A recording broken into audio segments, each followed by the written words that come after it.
علم در تاریکه های جهالت روشنی، برای صحرای حیرت ها رهنما و برای زمین قلب ها آب حیات است.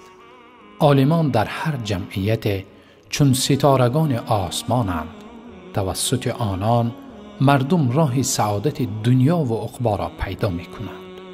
اگر بنده فریضه های الهی را نداند چگونه به آن عمل می کند و اگر حلال و حرام دینش را نشناسد چگونه از آن دوری می جوید؟ اگر بنده خدا را درست نشناسد چگونه او تعالی را دوست دارد و با اخلاص و تضرع پرستش کند؟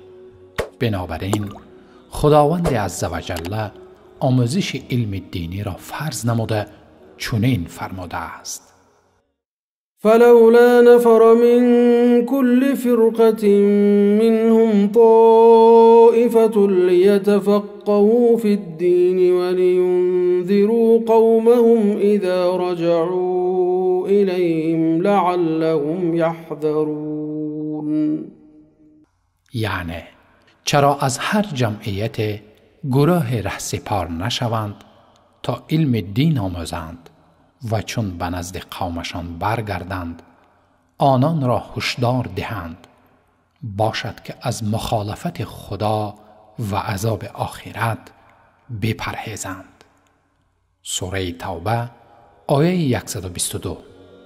پیامبر صلی الله علیه و سلم فرمودند: و ان العالم لیستغفر له من فی السماوات و من فی الارض حتی الحیتان فی الماء.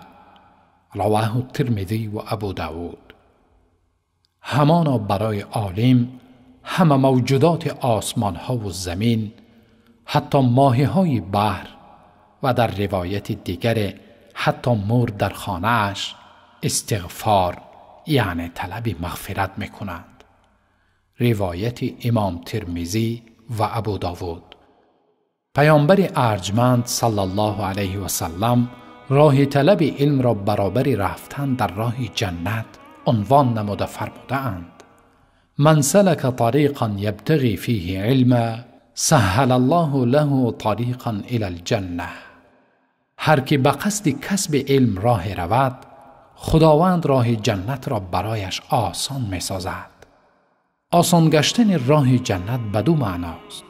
معنای اول اینکه خداوند برای طالب علم راه جنت را در دنیا که راه انجام طاعت و عبادت است آسان می سازد.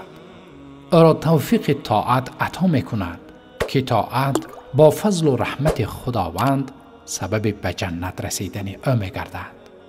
معنای دوم اینکه در آن روزی که خلائق برای حساب آخرت محشور می گردند و همه در ترس و هراسند، شخصی که در دنیا با نیت نیک طلب علم شریعت کرده است به آسانی او را به جنت می رساند. علم سودمند نصیب شما دوستان ارجمند.